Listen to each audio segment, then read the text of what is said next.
Sometimes even good people can make a mistake. And when it happens, it's one of the most intense and emotional experiences of your life. It could be a DUI, or maybe you were in the wrong place with the wrong people at the wrong time. Or perhaps you just did something stupid at the spur of the moment without even thinking, and now you're in trouble with the law. Well, you need experienced legal help right away so you don't become a victim of the criminal justice system. Even good people can make a mistake, and if you, a friend, or a loved one has been accused of a crime, don't make another mistake by hiring the wrong attorney for the kind of help you need. You need to visit toddjohnslaw.com. That's toddjohnslaw.com, and then call Attorney Todd Johns today. Attorney Todd Johns has decades of experience helping good people like you who have made mistakes or bad decisions and will stand by you every step of the way. toddjohnslaw.com.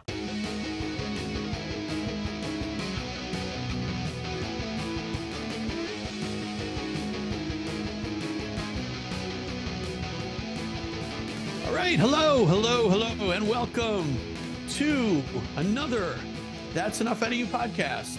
I'm your host, Bill Rader, and joining me is my co-host, Sean Kane. Sean, what's going on this week?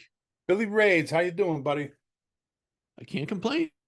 Doing pretty good. Everything is going very well, very busy. Was able to get a little bit of exercise in this morning, which was nice. Did some walking and some, I bought those resistance bands, Sean. I don't know if you've seen those things, but yeah. Well, it's a lot easier to wrap one of those around a pole or whatever in the basement and push those things around. And it's been difficult for me to get to the gym lately. So it's just easier if I can work out in my basement. So those resistance bands are pretty cool though. Yeah. Whatever you could do, Billy, working out, buddy. Any type of exercise is good, pal. Yep, exactly. So we got a big show. All right. What did you say, Sean? I said we got a big show today, buddy. All right, well, let's get to it. What's going on? We're gonna have two topics today, Billy. The main topic is going to be the beer wars, the Roaring '20s, the war between Bugs Moran and Al Capone. But before we get to that, Billy, I want to talk about, we've been getting a lot of questions on a lot of these CIA operations, and a lot of the stuff. People said it was complicated, and they want us to see if we could explain it better. And one of the big ones is Mexico City. So they want to see if we could, I'm getting a lot of requests on that. So I'll do my best here to try to explain this complicated Mexico City deal, because this to me is the Rosetta Stone of the Kennedy assassination, Billy. Okay, and what I'm referring to Mexico City is Lee Harvey Oswald's supposed trip in late September to the Cuban consulate and the Russian consulate in Mexico City, which was a hub of intelligence activity then. Okay, and John Newman, who we had on our show, did a lot of great work on this, and he wrote a book, Oswald and the CIA, and there's a lot of information in that book about this. But what the main thing, the main person who uncovered Mexico City is Betsy Wolfe, and Betsy Wolfe was an investigator with the House Select Committee on Assassinations. Okay, and people like John Newman and Jim Diagenio, they discovered her work. And one of the things Betsy Wolfe was interested in is Oswald, all these ties Oswald had to the government. Why did they have his files since 1959? Why were they? And I think now, Billy, I think we could go on. It's pretty much a done deal that a lot of different agencies inside the government were using Oswald as an operative.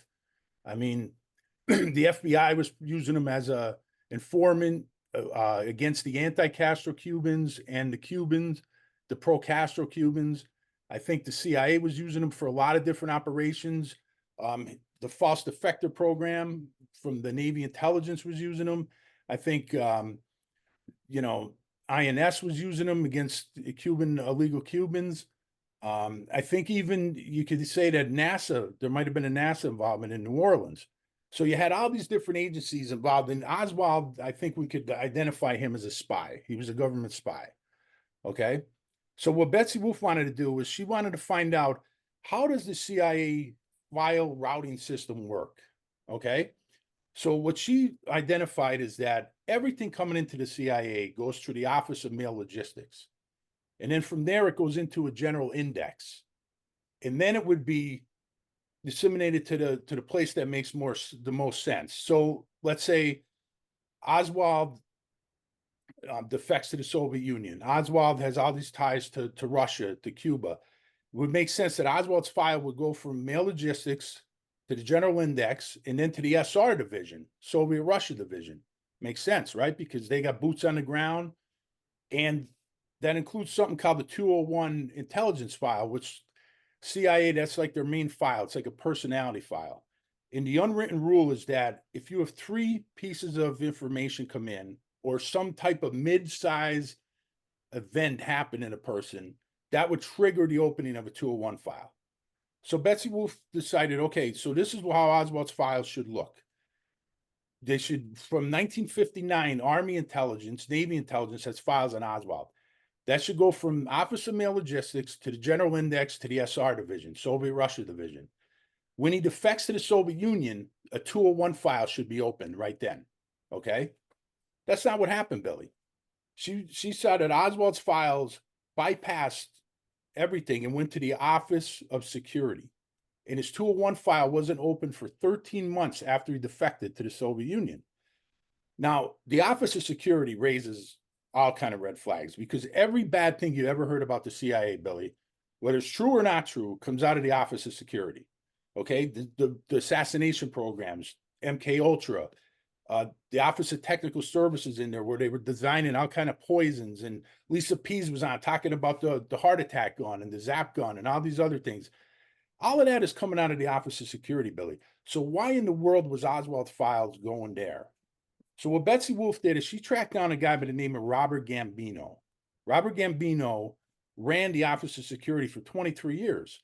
And he told her, look, it doesn't matter where the files are supposed to go, because if somebody at a high level at the CIA that has high clearance tags that file at the first gate, and the first gate would be the Office of Mail Logistics, then that file is going to go where it was tagged.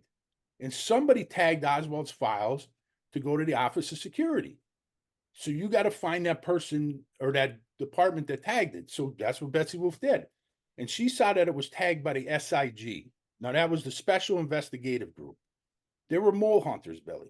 So this kind of makes sense because Oswald, they were dangling Oswald as a mole to try to see who was the mole in the CIA. They were trying to dangle him, see if anybody takes a bait and try to flush out a mole inside the CIA. Okay? Now, the SIG unit, Billy, was run by James Jesus Angleton, name we talk about a lot in this show. Chief of Counterintelligence for 20-some years, Alan Dulles' right-hand man. Everything that went through the SIG unit, Angleton knew about it, had a hand in it, okay? So now, she looks at all these files and how we could make the assumption, Billy, that Angleton is controlling Oswald's files. If the SIG unit is controlling it, it's Angleton. So now we get up to 6 weeks before the assassination, okay? And here's what Angleton does. He wipes his hands clear of the file and puts it back into the general index. But before he did, Bill, he gutted the file. He opened up a separate file called an SIG operational file. And he gutted Oswald's main file and took all the pertinent information and put it into the operational file where only he could see it. It was only visible to the SIG unit and very select individuals. Okay? So now, and what I'm talking about in there, everything in there, Billy, including Oswald's defection to the Soviet Union, what he was doing in New Orleans with the Fair Play for Cuba Committee, all of his activity, and including something, this Mexico City trip, where Oswald was supposedly in Mexico City in September trying to get an in-transit visa at the Cuban consulate and the Russian consulate, where he meets this guy, Valery Kostakov. And this is very important, Billy, an attaché with the Russian consulate in Mexico City. He's the key here. And all of that gets put into the operational file, okay? Now, John Newman calls the Mexico City trip a virus. And this is the key, Billy, because it is going to make Oswald radioactive, okay? It's going to make him hot. Because remember, so many government agencies are using this guy as a spy. Okay. So everything gets hid in there. Now, John Newman tracked down a lady in the SIG that worked there. Her name is Jane Roman. And he said, look, you signed off on these files coming into the SIG unit with all this activity Oswald has tying him to Russia and Cuba. Then you signed off on the files going out back into the general index with his file basically empty. So you're signing off on something that you know is not true. And she basically told him, look, I did what I was told. I was just working as an analyst there. And he says, okay, well, explain this to me. What is going on with Oswald's file? And she said, someone at a high level, the highest levels of the agency, had an operational interest in Oswald from a very early start from 1959. And then 6 weeks before, they are really setting Oswald up for something, for a big operation. Okay. Damn right they are. Right. So here's what happens, Billy. The assassination goes through.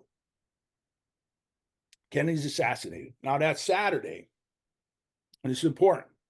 This is documented. There's a meeting between J. Edgar Hoover, head of the FBI, Lyndon Johnson, who's now sworn in as president, okay, and Katzenbach, who's filling in as Attorney General for the grieving Bobby Kennedy, and John McCone, who's the head of the CIA. Now, John McCone is more like a figurehead at this point. We know Allen Dulles is still running the agency. Guys are reporting to him like Angleton, Phillips, okay? But McCone is he's the head of the CIA. He's the figurehead. We could make, there's no evidence that McCone knew anything about the Kennedy assassination. He didn't know about a lot of these operations. He wasn't read in them, okay? So here's what happens at that meeting, Billy. Johnson is freaking out. He doesn't want World War III, okay? McCone goes to him, okay, with this Operation Tumbleweed. Now, presumably somebody in the agency told McCone about this. We could make speculation that it was Angleton. It had to be somebody at a high level because Operation Tumbleweed was a very, very sensitive, at the highest levels of national security, operation against the consulate in Mexico City, the Russian consulate, and specifically this guy, Valery Kostakov, that Oswald met, okay? And what Tumbleweed said is that Valery Kostakov, the person that Oswald supposedly met in September, is not an attaché, just an attaché with the consulate. He's Russian intelligence, okay? And not just Russian intelligence, Billy. He's something called Department 13, the KGB's assassination unit in the Western Hemisphere. Wow. Boom, boom, boom, virus activated. Wow. Virus activated. What happened, Billy, is think of it like this. The invisible government in the United States, Dulles, Angleton, Rockefeller, they basically paralyzed the official government. Okay, Dulles was probably sitting back there smoking his pipe. Angleton was probably smiling. What these guys did is Oswald is now radioactive. Every government agency that ever used this guy, and there's a lot, including the CIA, is paralyzed now because everybody's going in cover your own ass mode. So even if you're not complicit in an assassination on Kennedy, you are complicit in the cover-up because you don't want this out. Like, think if you're John McCone, Bill, and somebody in your high level tells you the man that's arrested for killing the president is one of ours. He's a spy, and he met with the KGB's assassination chief 6 weeks before.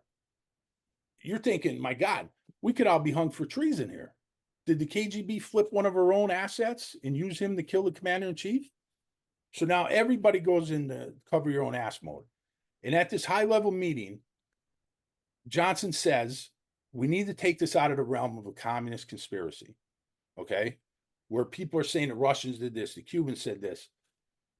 And then Katzenbach or Hoover says, then we need to convince the public that Lee Harvey Oswald is the lone assassin. Not that he is the lone assassin, Billy. We just need to convince the public.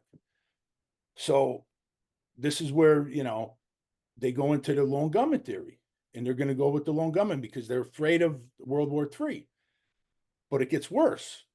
There's another meeting was just Hoover and Johnson.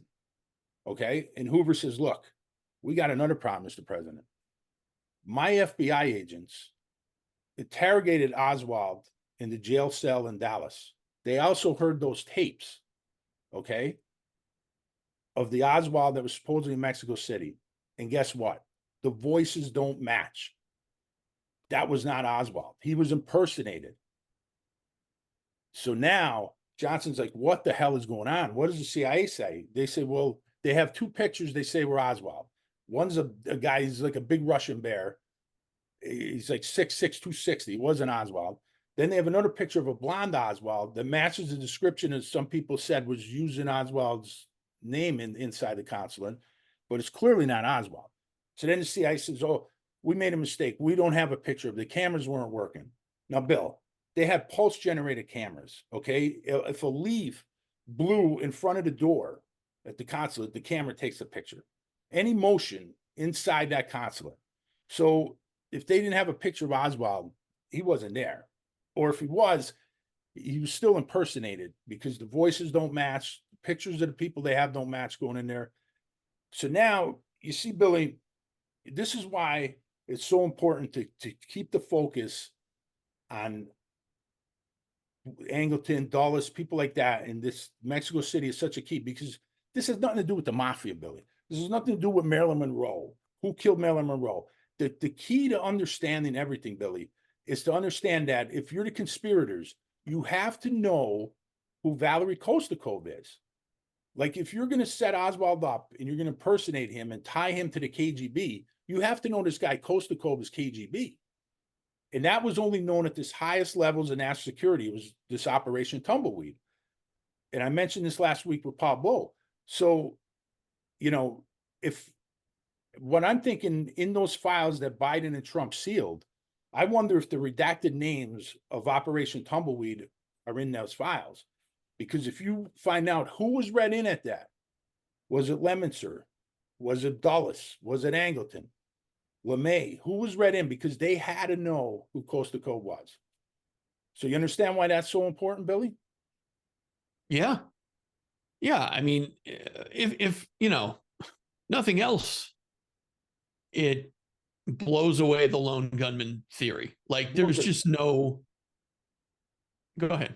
But Bill, the fellas at the Bada Bean Club in Jersey don't know who Kostakov is. The fellas burning crosses down in Mississippi don't know who Kostakov is. Right. I mean, you're not impersonating a lone gunman. So this is why I get so upset when people are talking about the mob did it, or Marilyn Monroe was killed by the mob. Like, that has nothing to do with this situation. Like, if you keep the focus where it should be, this was the highest levels of national security, Billy. And when I say the invisible government, you know, because Dulles is not director of the CIA, McCone is. But what Dulles basically it's paralyzed McCone. And like I said, the invisible government paralyzed the official government. Virus activated. Boom. Once Oswald is radioactive, Billy, everybody that's ever been involved with this guy, from people inside the FBI that were using him as an informant, you know, people in Army intelligence, Navy intelligence, the CIA, everybody is radioactive because they're connected to this guy. So it was the perfect plan, Bill. It was, I almost call it genius if it wasn't so evil. Wow. Yeah. I mean, it's still, you know, it's a lot to take in, Sean. I could see why people are so confused. It's confusing by it. Yeah. It's a lot, but I think, you know, I hope I did a good job trying to explain it, because it is complicated, but you just have to understand, you know, how the routing system is. Like, Oswald's files going to the Office of Security. That's like a huge red flag. Like, there's no explanation for Oswald's files going there.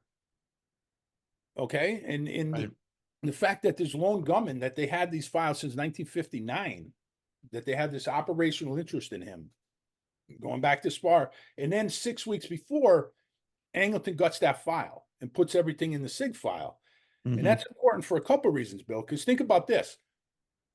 They have the spotlight on Oswald. Then they lower the profile. But think of if Angleton doesn't gut that file and all that information is still in there. Say somebody in the Secret Service is doing background checks on people working in the buildings around the parade route, and they see This is during the Cold War, Billy. And they see, here's this Lee Harvey Oswald, defected to the Soviet Union, was over in Mexico City at the consulate, or the Russian consulate, has ties to the Fair Play for Cuba Committee, a pro-Castro outfit. All this stuff. What do you think they do, Billy? They shut him down, shut the parade route down, get him off the parade route, take him in. Threat. Of course. So they lower his threat profile. That's important. Right. And also, at that same time, the FBI did the same thing, Bill, because they had him on the watch list, and they took him off the watch list. So all of this happens around that 6-week period there. And again, the SIG unit is controlling his files. Nothing happens in the SIG unit without James Jesus Angleton. Nothing. Yeah. And then put that into context with everything else we know about Dulles being at the farm. We had an episode with Lisa Pease, and then he's talking to people connected to the Rockefellers who pushed Johnson to get Dulles on that commission, the Warren Commission. And the cover up is set, Billy. Convince the public that Oswald is a lone assassin. Has nothing to do with the mafia, nothing to do with Marilyn Monroe, nothing to do with Dorothy Kilgallen. It's the key is stick to what we know. And what we know is the CIA was controlling his file, and somebody in the CIA who was involved in the conspiracy paralyzed everybody else. And there was no way that there was going to be a proper investigation. And that's the key. And it was all wrapped up in a neat, tidy package, and then basically put out to pasture when Jack Ruby shot him. Yep. Amazing. It's unbelievable, Billy. Well, I hope I did a good job explaining it, Billy. If anybody, wants to talk to me further about it, send me a message or whatever. But, it's a complex thing. And I urge everybody to read John Newman's book, Oswald and the CIA. He covers it really good. Jim and Lisa both did some good work on Mexico City. Yeah.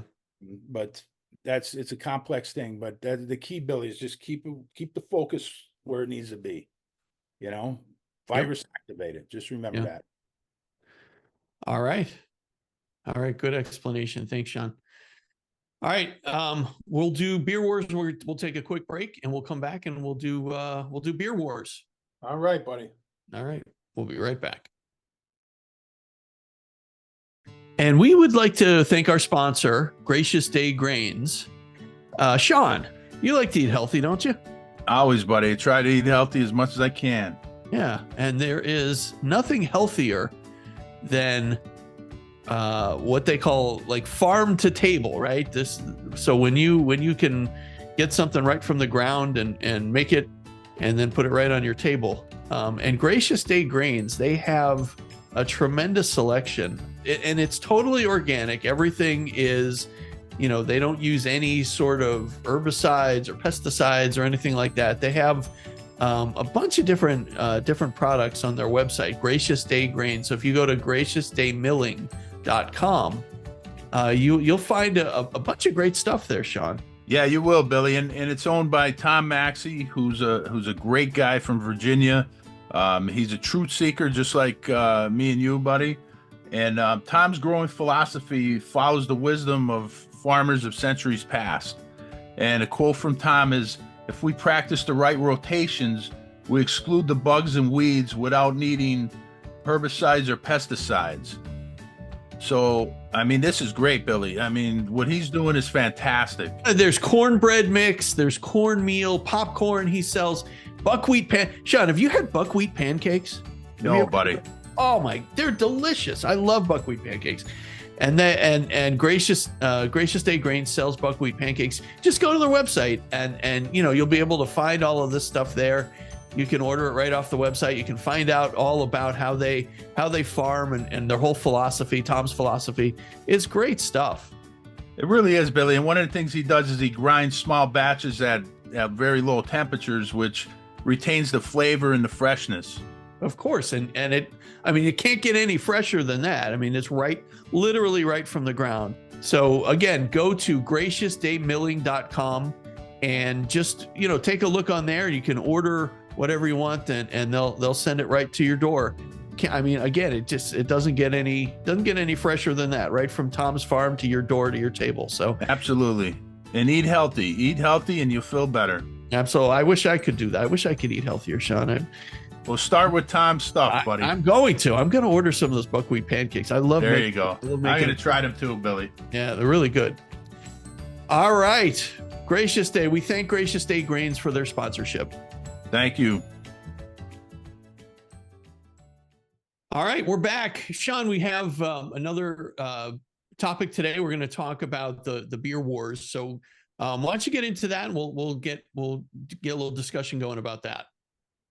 Well, Billy, that was prohibition was such a stupid idea. It really was. You think people are not going to drink, and what it did is really gave the gangsters another outlet to use, for their business. And as we talk about Chicago, what became the outfit, the Cosa Nostra family, at this time they were on the outskirts of Chicago and Illinois, and the two biggest gangs at this time was the Southside gang, run by Johnny Torrio and Al Capone, and the Northside gang, ran by Dean O'Banion and Bugs Moran. And the Northside gang was mostly Irish, but there was Jewish gangsters in there. There was some Sicilian gangsters. And the Southside gang was mostly Italian, but you know what? There was a lot of Irish gangsters and Jewish gangsters in there as well. So it wasn't completely, Hollywood likes to make it Irish versus Italian just to build it up, the rivalry. And I get why they do that, but it wasn't strictly Irish versus Italian. But you have the specter of Lucky Luciano in New York, okay, who this time he's, running what would become the Genovese family and the five families. He's basically the boss of all bosses at this point. He sets up the commission, and, he's overseeing Chicago, because at this point, the outfit, they don't have, the power that they're going to have in the 70s. So Luciano is really swinging a big bat, controlling a lot of this stuff. And what happens, Billy, is there's a system in Chicago where a lot of these different gangs are making a lot of money. So they figure working together is the way, the best way to do this. We could all make money if we all work together and not fight each other. The problem is that for whatever reason, Bugs Moran and Al Capone hated each other. Like there was such a hatred between these two guys, and it transcended. One was Irish, one was Italian. There was a lot more to it than that. I mean, these guys just could not be in the same room together. I don't know how it started, but it was pure hatred. And what happens, Billy, is so you have all these different gangs, and then you have, like I said, the two biggest ones, the North Side and the South Side. But then you have other gangs. You have a lot of different Irish gangs. You had the Valley gang run by a guy named Terry Drugan. You had the South Side O'Donnells, the West Side O'Donnells, no relationship. And then you had Frank McGurlin gang sided with Capone. The other gangs side with the North Side, but Frank McGurlin was a crazy Irish gangster, insane. He sided with Capone, though. Then you had the Jenner brothers. There's like 10 brothers. They're all Sicilian, Billy. I think Capone ended up killing half of them, and Moran killed the other half. But so you have all these different gangs, and everything's working together good. But again, this feud between Capone and Moran, whatever happened, who knows? But Moran decides, that we got to take out the other side. And he convinces Dean O'Banion that Torrio and Capone are trying to take over their business, which really wasn't true. Torrio was a businessman. He understood, okay, that working together is the key. So what happens is they set up Torrio and Capone. They sell them a warehouse. They say, you could have this. And they knew it was going to get busted. So when it gets busted, Torrio gets arrested. So now Capone says, Moran set us up. And what they want to do is they ordered a hit on Dean O'Banion. So Al Capone calls one of his guys, because remember, Al Capone's from Brooklyn originally. So he calls Frankie Yale. Frankie Yale's a gangster from New York. He comes in and he walks in O'Banion's flower shop. O'Banion doesn't know who he is, says he wants to order flowers. They shake hands. When they shake hands, Yale pulls out a gun and guns down O'Banion right there in the flower shop, and he's killed. Okay. And they have a big funeral, a gangster funeral, thousands of people, flowers everywhere.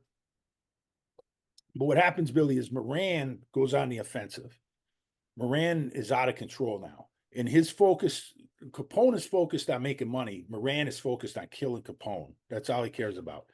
And this is where the war will break out in the Roaring Twenties. And who knows how many people are going to get killed? I heard all kind of figures, Billy, in the thousands. I don't know. I can't give you an accurate figure. So many innocent people were killed, gunned down in drive-by shootings. Women were killed.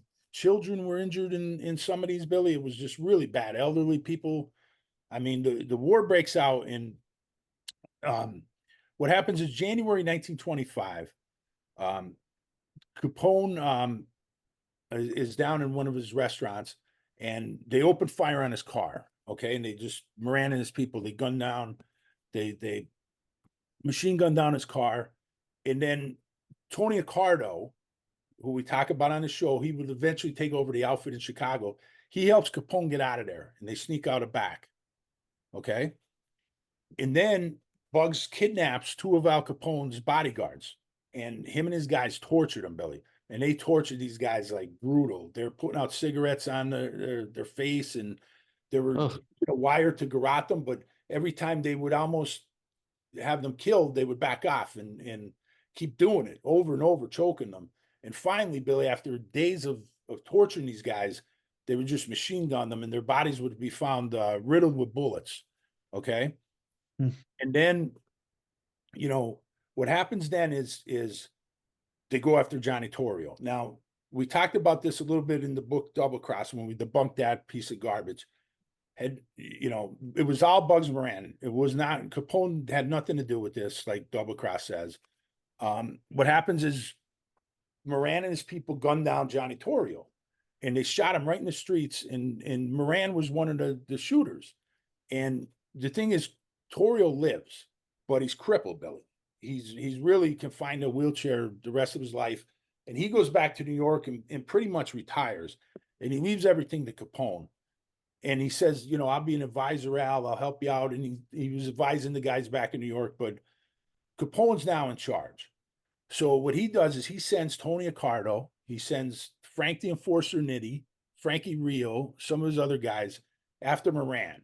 And they try to gun him down, but they miss, Billy. Okay? So now Bugs goes on the offensive. And what he does here, Billy, was one of the most vicious things. Capone had, back in the day, they used to have dog tracks, Billy, where they used to race dogs. And Capone owned one of the biggest ones in Chicago. So what Bugs Moran did is he had his people kill all the dogs at Capone's dog track. And they cut the heads off the dogs and put them on the posts outside the racetrack. And then they burnt down his racetrack, Billy. So you can see Capone is really worried about Moran. Moran is on the offensive.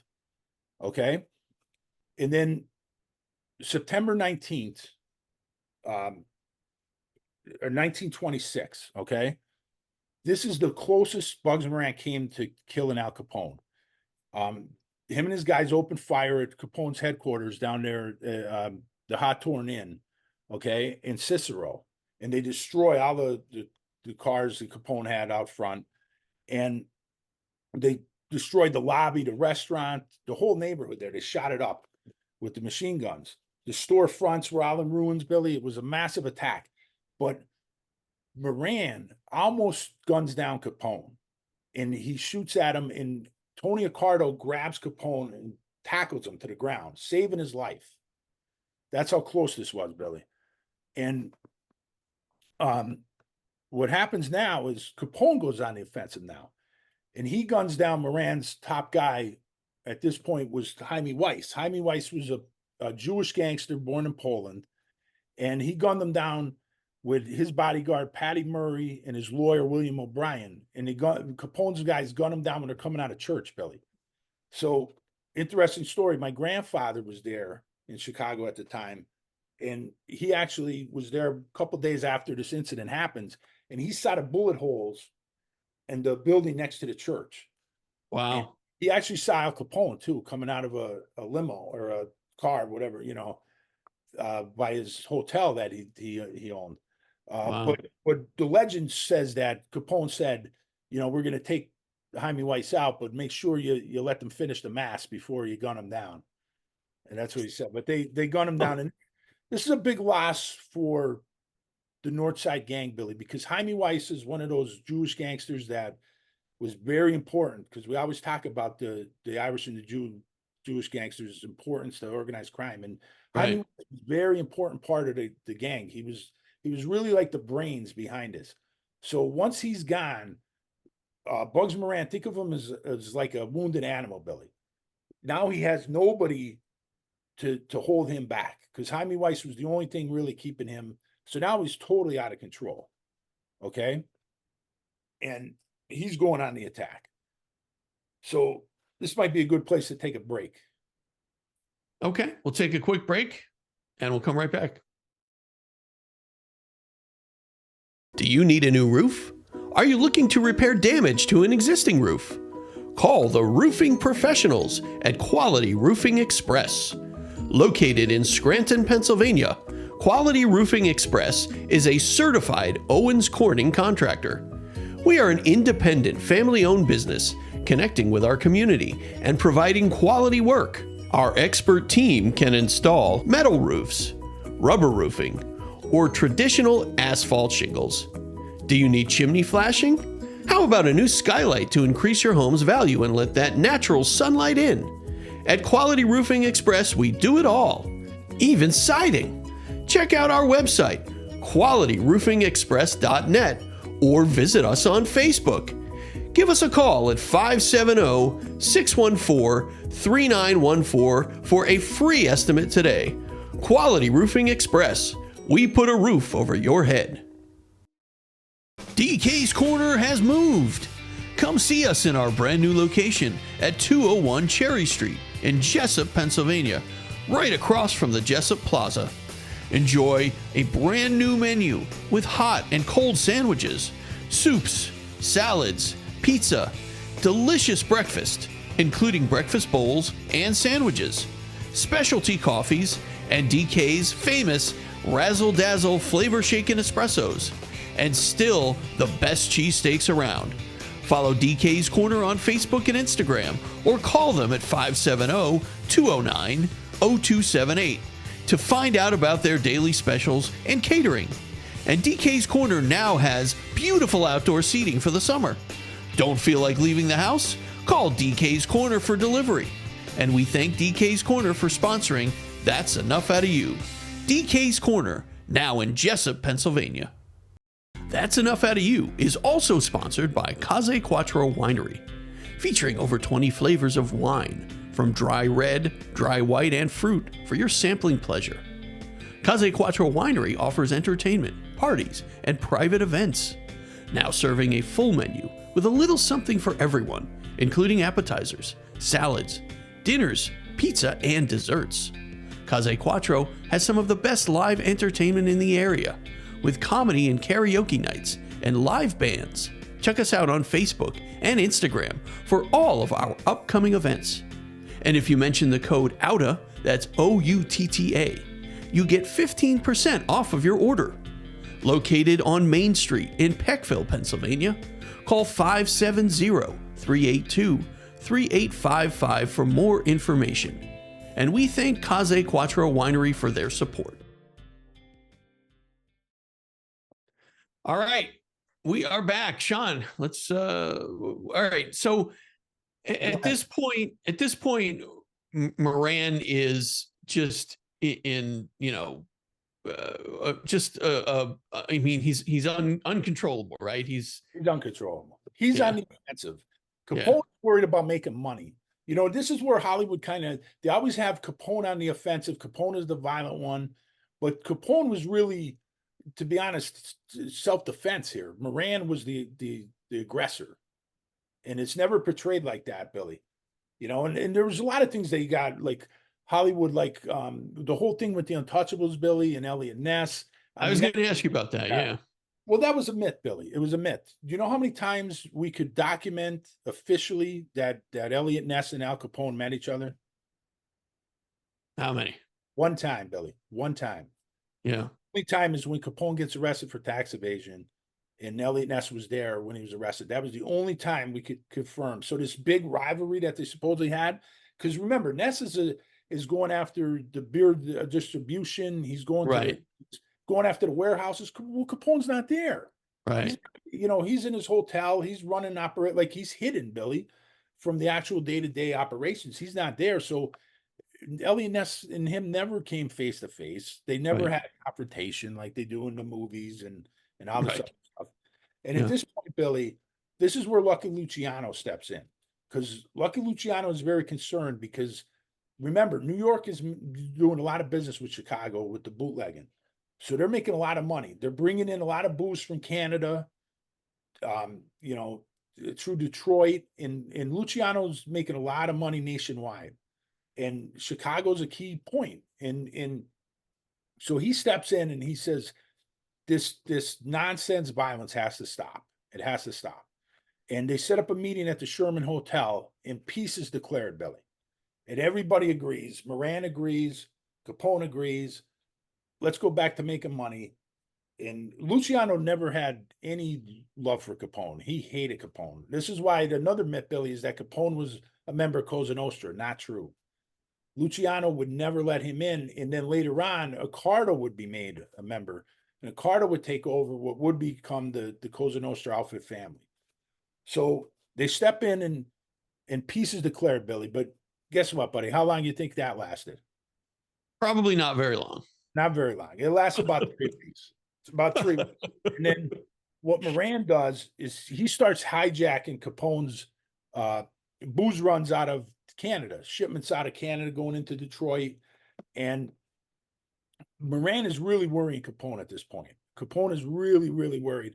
And Moran starts talking to the press, Billy, because this is another thing. And a lot of guys would learn later, not just from Capone, but from Moran, because he didn't stay out of the limelight either, like Capone did. These guys are like Hollywood gangsters at this point, Billy. The media loves these guys. They're making them out to be heroes. They're interviewing them. And Bugs Moran says at a meeting with the media, Billy, he calls Al Capone a behemoth, and he said only a heathen kills like Al. And he says, this is a exact quote from Bugs Moran to a newspaper, Billy. He says, "The beast uses his muscle to peddle rot gut alcohol and green beer. He says, I'm a legitimate businessman, a salesman of good, pure beer and whiskey," which, remember, Billy, is illegal at the time. But Right. telling the press, like, he doesn't care. He says, Capone trusts no one and suspects everyone. He always has bodyguards and travels around with them. He says, I travel around with a couple of pals. I have no fear of nothing. The Bohemian can't sleep at night. If you ask me, he must be on dope. But me, he said, I don't need an aspirin to sleep. I sleep like a baby. So Bugs is baiting Al. He's baiting him in the press. He's baiting him to the media. And then when what happens is the violence is reamed up to a level again that's out of control. So Luciano decides Capone's got to get off the streets. Okay, so they talked to Al and they said, look, you got to go away for a little bit. So they set Al up with and he knew this was coming, with a gun charge, and they put him in jail in Philadelphia, and just to get him off the streets. And he was in a cushy situation there, Billy. He wasn't doing hard time. They were protected there, but they wanted him off the streets. Luciano wanted this mess. And what Moran does is he's calling the jail cell, harassing Capone, Billy. He's asking him what he's eating for supper, while saying, I'm eating a world-class meal here, and he's baiting him again. Yeah. So 2 years go on, 2 more years, Billy, the killings, the hijackings, and this all leads to the St. Valentine's Day massacre.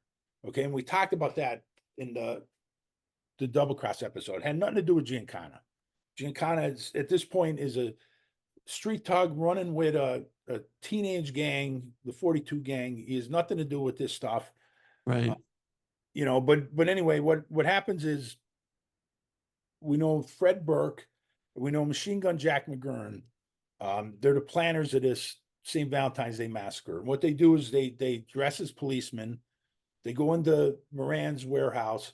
They line his people up against the wall. They think it's going to be a raid, and then they machine gun them down.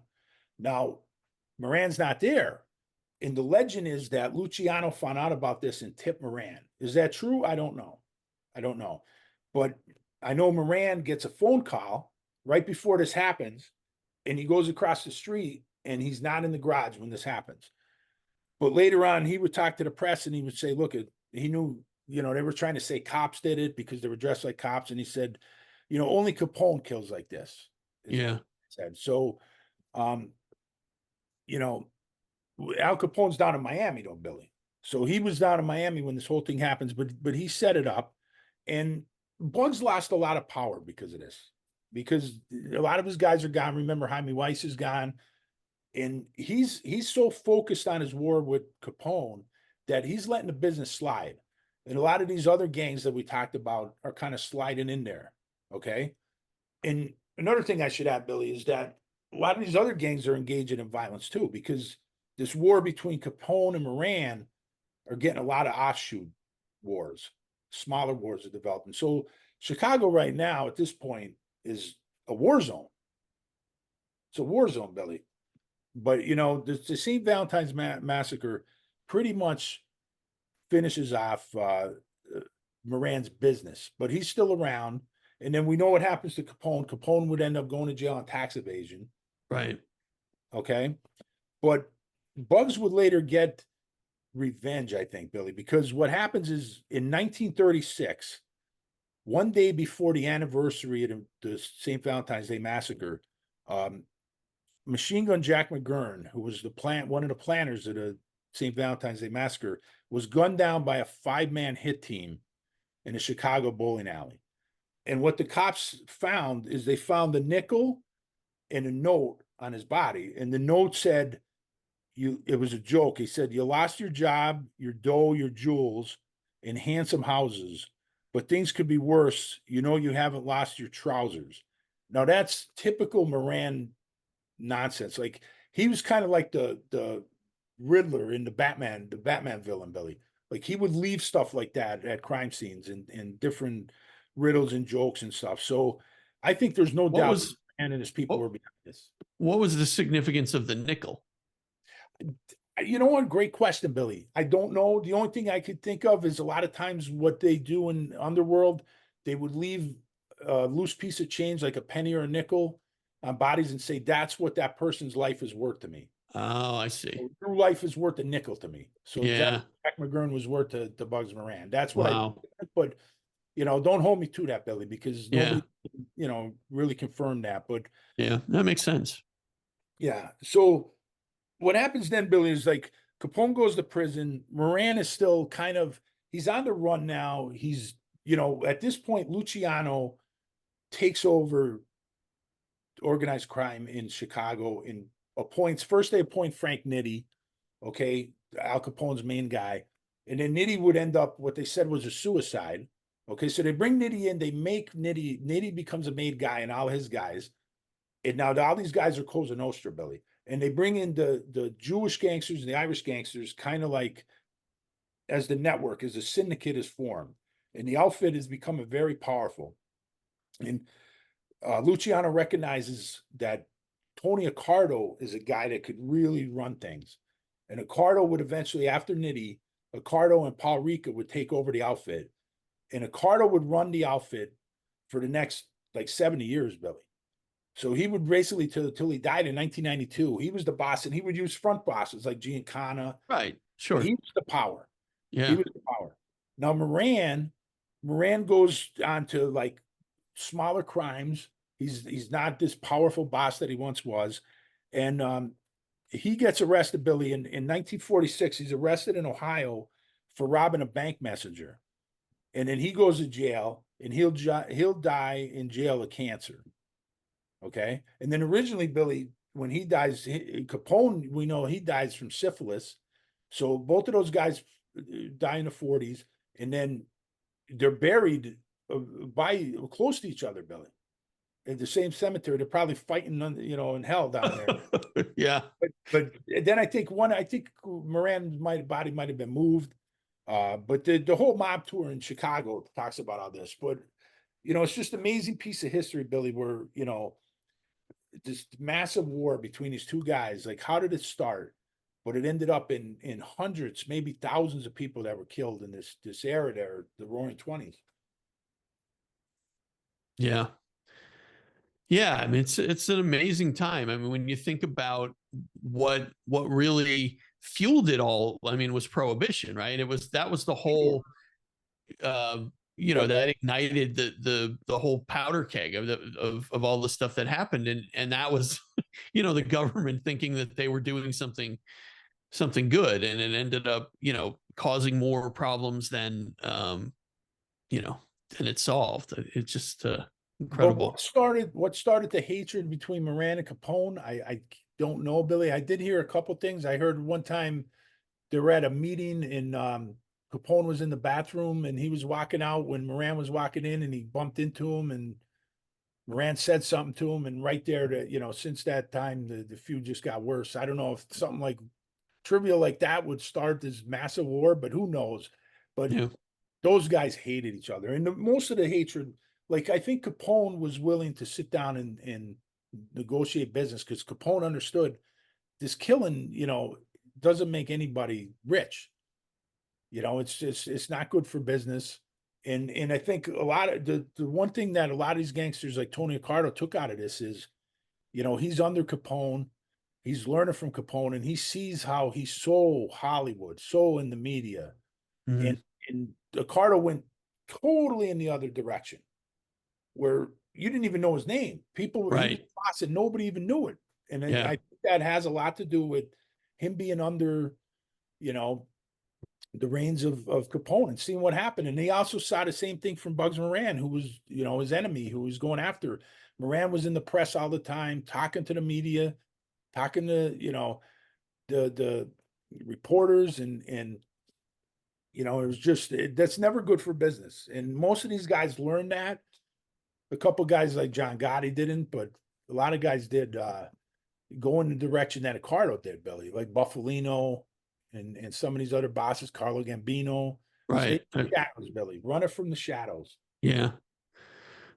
Yeah, I was gonna ask you a quick question, but maybe we should take a quick break first. Take a quick break. All right, take a quick break, and then I'll come back and ask you. That's Enough Out of You is sponsored by Carfecta, Scranton's premier destination for finding the vehicle of your dreams. With a commitment to service, value, and selection, Carfecta is your trusted partner in every step of your auto purchase journey. Our sales staff will work with you to select the perfect vehicle from our diverse inventory. Our friendly office staff will assist you in securing financing and offering warranties. At Carfecta, our dedicated team is here to make your car buying experience seamless and satisfying. Located in Scranton, Pennsylvania at 220 South 7th Avenue, or call us at 272-770-0080 and check us out on Facebook. With years of experience serving the area, our dealership is dedicated to offering high-quality pre-owned vehicles to our customers. From the moment you walk through our door, we're committed to providing you with a great car buying experience. With our skilled sales staff and financing options, we'll help you get the vehicle you want at the great price you deserve. Visit Carfecta today and let us exceed your expectations. Are you thinking about selling your house? Well, Bob Connors, a realtor at Christian Saunders Real Estate, says, I can't sell your house, but I sure as heck can market it and get it from sell to sold. Call Bob today for great marketing and to get a ton of eyeballs on your house. Are you in the market to buy a home? Not sure where to start? If it looks like something you shouldn't buy, Bob's going to tell you that. Think you can't buy a house or have no idea where to start? Been there, done that. Bob will get you going in the right direction. You can reach Bob at 570-614-3624 or 570-335-9000. And you can find Bob on Facebook at Bob Connors-Realtor. Whether you call Bob or not, please remember, stay awesome, all you awesome humans, and be kind to each other. Bob Connors, the realest real estater. And thanks to Bob Connors and Christian Saunders Real Estate for sponsoring That's Enough Out of You. All right, Sean, we're back. We're talking about the Chicago mob wars, and you're talking about Tony Accardo and how he really was he was the boss without question, and the boss that nobody knew his name. And I think when you think about guys like that, like Carlo Gambino and some of these other guys that they were never in the press, nobody knew who they were, you couldn't it wasn't like Gotti where, Gotti was on the front page of the Post and the Daily News all the time. He was always talking to the media. He never shied away from cameras unless it was FBI surveillance. Do you think that had someone like and now I can't remember his name, but Frank DeChico? Frank DeChico, thank you. Had DeChico taken over as boss instead of John Gotti, do you think that the New York mob would have still survived longer? Because really, I mean, John Gotti's reign was very short, and it really did, bring down the New York mafia. I know people say it's still there, still exists, and it probably does in certain circles, certain corners, but right, definitely not. But do you think if someone like DeChico had taken over instead of Gotti, that things would have been a lot different? Yeah, that's a great question, Billy. I think it would have been different. I think it would have been harder for the FBI to get a guy like DeChico because he's smarter and he stayed in the shadows. But I think eventually, they would have got him anyway because of Rico. I think Rico was the one thing. Like, I think that was more effective against the mafia than just John Gotti. Like, just to say they took him down. Certainly, his flamboyance and being in front of the cameras didn't help. But the Rico laws is really where they were able to get to the commission, Billy. Because remember, we talked about this. They couldn't get the commission because even Bobby Kennedy couldn't get to them. They were so well hidden and so protected. But then Rico comes along, and now all of a sudden, they could tie a guy like Frank DeChico, if he was the boss, to some of these lower level guys doing the crimes. You know, and even Tony Accardo, like, Rico was there, but he was only a few years after Rico. So if Ricardo lived a little bit longer, maybe they would have been able to get Rico and get him too on Rico. You know what I mean? Like, Ricardo was very smart, Billy, very smart. And one of the things he did in Chicago is once he takes over, he recognized the Irish gangs and the Jewish gangs, and he brought them into the fold. So he would bring in a guy like Murray the Camel Humphreys, who was half Irish, half Welsh. He'd bring in a guy like Gus Alex, who was Jewish, and they would almost be like his consigliaries, Billy. Okay? Even though they were the main guy in Cosa Nostra, kind of like Jimmy Burke in New York, but they got an important position inside the family. And this way, at that position, they could speak for the Jewish gangsters and the Irish gangsters. And this way, he connected everybody. Everybody. And this is when the outfit becomes a power. And then in the 70s, when we're going to talk about this with the Jewish mob, when Bugsy Siegel gets himself in all kind of trouble in Vegas, and eventually Chicago takes over the power in Vegas into the 70s. And that's when the outfit really becomes a major power, But that was a great question, Billy. I think a lot of these guys, it would have been harder for the government to get them, like guys like Chico. But I still think with Rico, I think they would have got him. Eventually. And I think drugs had a lot to do with it too, Sean. I think once the mafia started getting into dealing drugs, that's probably one of the major reasons that prompted Rico. Sure. I think that because in the past they had, it was mostly the unions, it was the trades, garments and things like that, garbage and that kind of stuff that they were controlling, which I think the government saw as, all right, it's a nuisance, they're criminals, but it's not affecting, the public at large, right? But once drugs got involved, I think at that point they started to say, all right, this is more serious, and we really need to crack down. And I think that's when they started looking for ways to get in and tie these guys together and start taking down the bosses. And the mob policy on drugs, Billy, was always, it was never, don't deal drugs. It was just don't get caught. Don't get caught, right? They didn't question where the money was coming, the bosses, as long as it kept coming. But they knew a lot of these guys were doing drugs. And even Gotti, like Castellano had to know. He knew before that Gotti's crew and Angelo Ruggiero and these guys were making a lot of money from drugs. And of course, Roy DeMeo was getting money from drug dealers and picking back up to Castellano. And we talked about Whitey Bulger, how he controlled the drug market up in New England, Billy. Yeah. Where he would just take over. He wouldn't be directly involved in drugs, but every drug dealer in New England would have to pay him what he called rent to operate. So essentially, he's controlling every drug dealer, but he's not involved directly in it. And I agree with you. Drugs did bring down a lot of it because the government viewed that as this is a very serious crime. Go Yeah. ahead. What about Chicago? Were there? I mean, obviously, I'm sure that that Accardo's family was dealing in drugs. What is there evidence there to say that? Yeah, I think Ricardo did have the thing out there, deal drugs and die, kind of like Castellano, but it was really don't get caught because Yeah. a lot of the guys, there was guys doing a lot of the drug dealing and they knew it. As long as the money's getting kicked back, as long as the envelope isn't light, Billy. Right. Here, where the money comes from, just as long Yeah. as and the thing is, if you get caught dealing drugs, then that's when you get killed. Yeah. But they don't question it when you're sending them cash every week. Right. That's the interesting thing. We talk about that with the mafia, Billy. The employee pays the employer. Right. The money's going. The guys doing the work are actually kicking back up to the bosses. Yeah. And Yeah. it's impossible to get the bosses before Rico.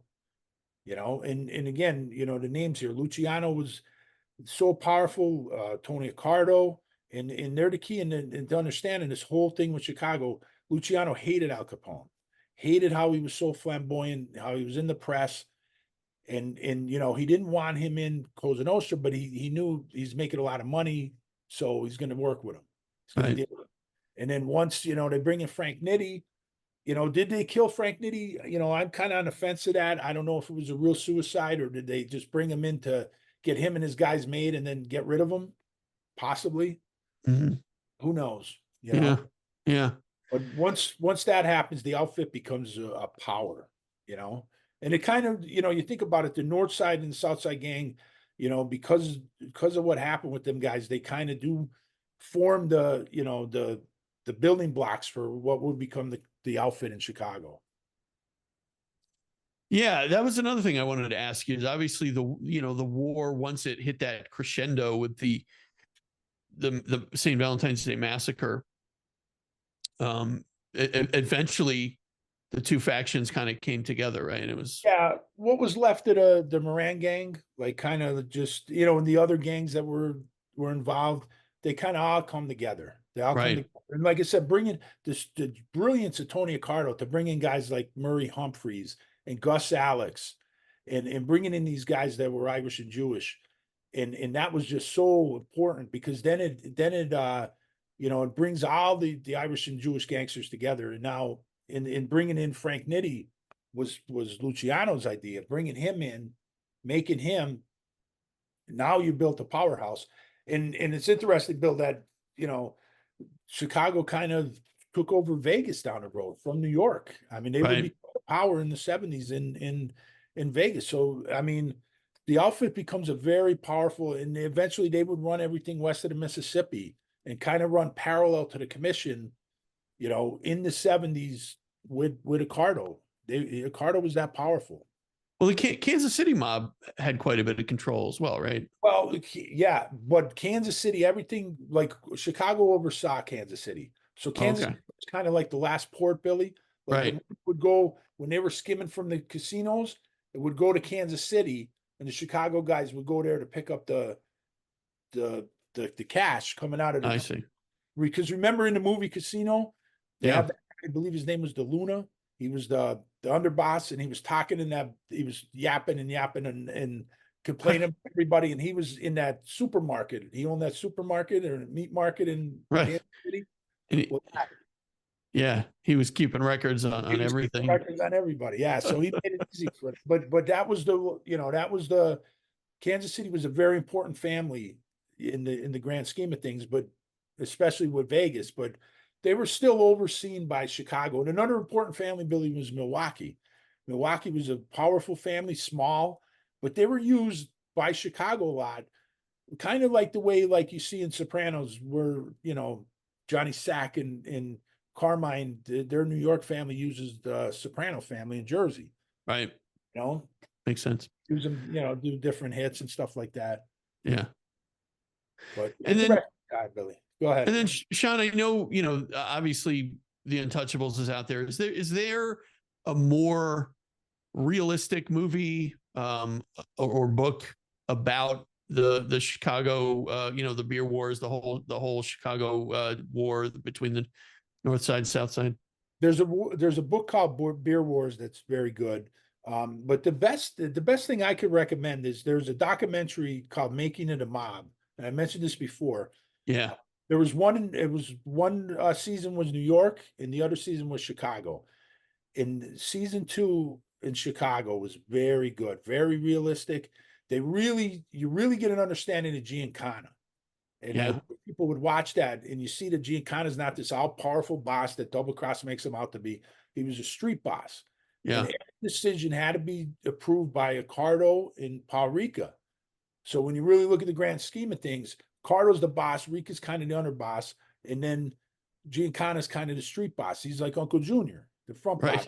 You know what I mean? And that's really one of the best things, Billy, that Making It a Mob documentary was tremendous. Yeah. I think it really got a lot of good things and they cover it really well. They cover the Kennedy assassination too. And it's interesting, Billy, and this is where I first got the idea that Ricardo was going to have Giancana killed, right before the Kennedy assassination. And then when Kennedy's killed, Ricardo gets nervous that it's going to bring too much attention if he hits Giancana. So he kind of bans him to Mexico. And they kind of strip Giancana of his street boss title and they ship him off to Mexico. And that's proof there that the mob wasn't involved in the Kennedy assassination, because if Ricardo didn't know that it was coming, you know what I mean?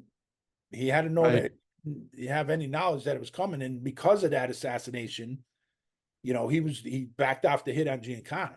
Right. Yeah. I kind of believe it now. Yep. Yep. So they did a good job with that. I would recommend that. Patty Whacked by TJ English, even though it focuses on the Irish mob, there's a lot in there about Chicago. I think he did a good job on Bugs Moran.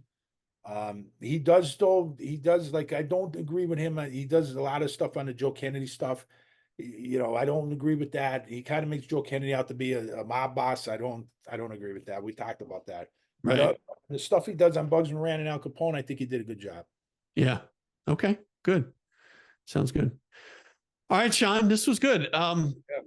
Before we go, just, obviously want to mention the usual stuff. Make sure, if you are watching this on YouTube, make sure you hit that subscribe, and like the episode and comment if you have a comment or a question, and give us a rate and review on the podcast apps. We're on all of the podcast platforms, so make sure you sign up. You subscribe, you rate, you review, give us a good review. And if we have the email, we have that's enough out of you show at gmail.com. So if you have any questions, you can email the show. You could, of course, reach out to Sean on social media, and we do those question and answer and comment episodes quite often. Go ahead, Sean. Yeah, the one thing I want to mention, Billy, is on Facebook, much like we're, kind of getting attacked on YouTube, Facebook now is saying that, we're in violation of certain things. And all I'm doing is trying to promote the podcast business. I don't know how that's a violation, but thing is that they took down a couple of our posts and they said that, if it continues that you maybe, have to be restricted for a month. So if we do go offline on Facebook for a month or so, there's other ways to reach us. We'll be, you can check our website. We'll be updating the website all the time. We're on LinkedIn, Instagram, Twitter. You can find me there on all social media outlets, Threads, and like Bill said, the email. So there's a lot of ways to reach us out just in case something does happen and we go in Facebook jail for a month or so because we're trying to promote a business. It's unbelievable, Billy. It's unbelievable.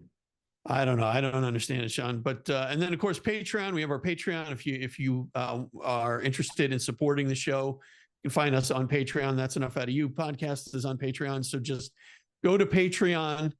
That's patreon.com and look for us. You can support us for nothing, or you can support us for as little as $1 a month. And then of course we have different tiers.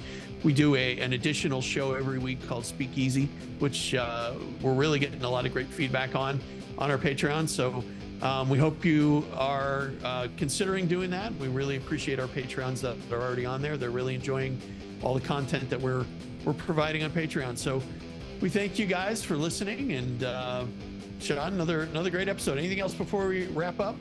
No, I think, like Bill said about the questions, keep the questions coming in. We'll be doing more question feedback episodes. We're trying to get to all the questions, but I mean, there's a lot of them coming in, Billy, a lot of them, and just keep them coming. It's awesome.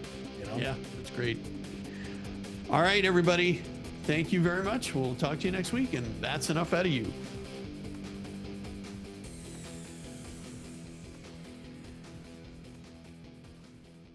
That's Enough Out of You podcast is executive produced and written by Bill Rader and Sean Kane and edited by Bill Rader. The That's Enough Out of You podcast and logo are exclusive property of Bags of Chicken, LLC. Any rebroadcast, retransmission, or accounts of this podcast without the express written consent of Bags of Chicken, LLC is prohibited.